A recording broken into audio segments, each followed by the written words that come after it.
Hello everyone, welcome back to another episode of r/slash Tales from Tech Support.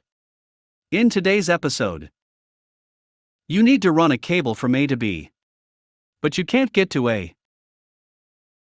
Before we get started, make sure to subscribe so you will never miss a video.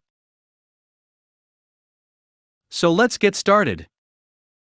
You need to run a cable from A to B, but you can't get to A. Hi, this is my first post here. The cast. $me. $VP Vice President of a department. Typical manager of managers guy. Repeat offender of the crime of not telling the IT department what he needs from us until the last moment. $Tech technician under $VP that works in that building. Necessary information: the building VP is in charge of is under full reconstruction.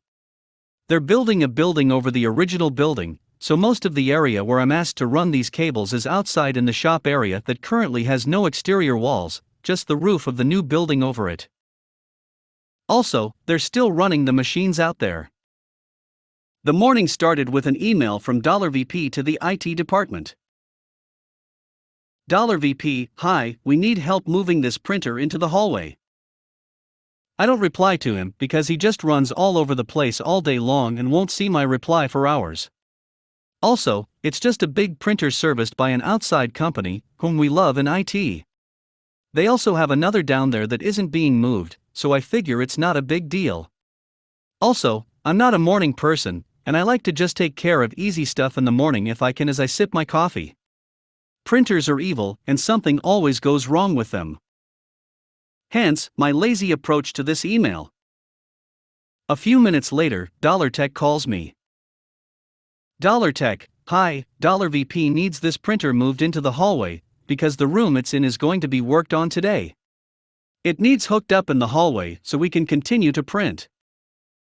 $me, I'll be right down. I really do head right down, begrudgingly, after grabbing a 25-foot Ethernet cable, figuring I'll just plug it into a nearby jack and call it good. The printer's addresses are reserved in DHCP, so there should be no issues. I get down there, $Tech, and I move the printer into a different hallway than I was originally thinking. The one I was thinking of would have made more sense, but I'm just a lowly IT guy. I try to use the cable I brought within a nearby jack and $Tech stops me. $Tech, you can't do that. We need to run it through this hole in the wall so that the construction crew doesn't trip over it. I look up and see a hole they drilled in an exterior wall that has an extension cable running through it that they are using for their time clock that they also moved into this cramped hallway without telling IT.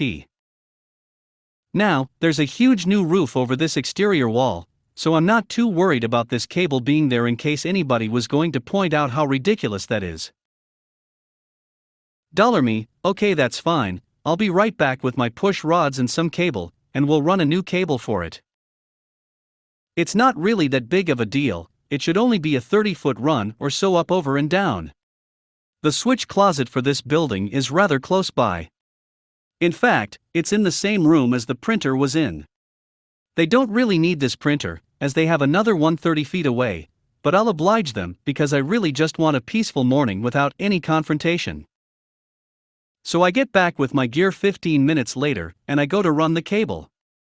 Then $VP sees me and walks me through the whole thing about moving the printer because they're working on that room, and how we need to run the cable, blah blah blah. Heard it all from $Tech.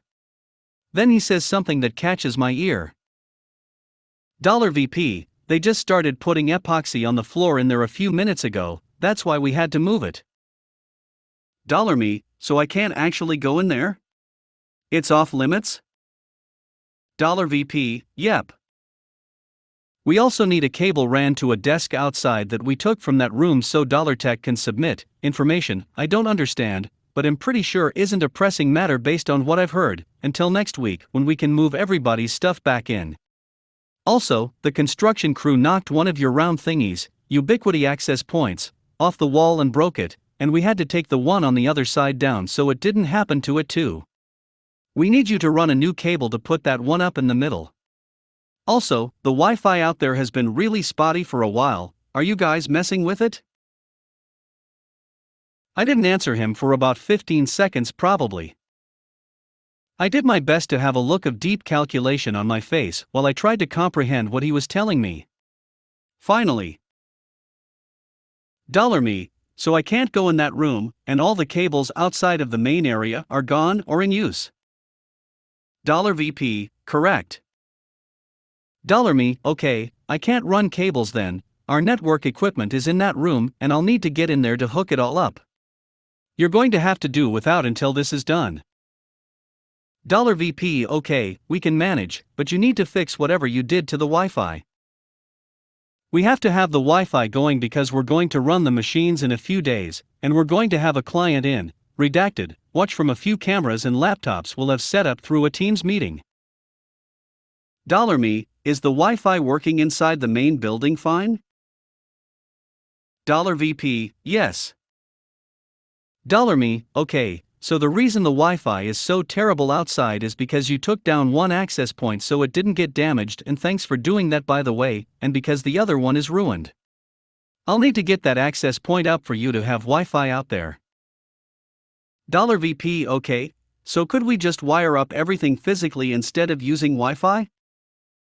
$me, with what cables? Now it's his turn to pause and think for a few seconds. I'm sure that he is realizing the impossibility of the task he's assigned to me. Then it dawns on him. $VP, you come in at 6, right? $me, unfortunately, yes. $VP, well, if you come in right away, I bet you can walk on the floors before they put on the next coat on tomorrow, and you can get it done in time. They start at 8 o'clock. $me, okay. I will be here shortly after 6 tomorrow. Thanks. I promptly left. The cables were all ran the next morning. Printer, desktop, and AP were hooked up just before 8 o'clock the next morning. I was personally hoping it wouldn't work out for some reason, and he would have to suffer the consequences of not telling IT what they need to know in advance. I'm sure he didn't learn from this mistake, as I had to mediate between him and 2 other departments later in THR week because he didn't tell them what they needed to know. We'll call it a happy ending because this is the best we can really hope for.